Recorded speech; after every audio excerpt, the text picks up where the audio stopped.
وركلة حرة مباشرة. تمرير من صالح الشيخ، لاعبان في حالة الصد البشري لفريق نادي اوراوا الياباني. مسعود مرادي مع الصافرة، الحكم الايراني كرة ملعوبة عالية.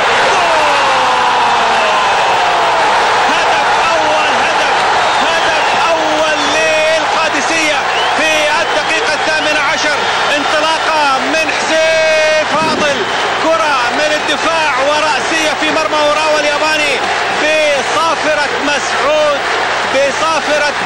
مسعود مرادي الايراني. هدف اول وكرة على يسار حارس المرمى اللي ظل يتفرج عليها. بالفعل هذه الكرة العالية موجودة داخل منطقة الجزاء، والارتقاء العالي الممتاز والكرة الرأسية في المرمى.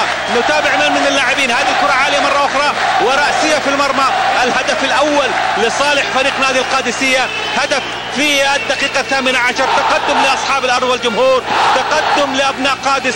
ممتازة الكرة في المرمى على يسار الحارس سوزوكي، والهدف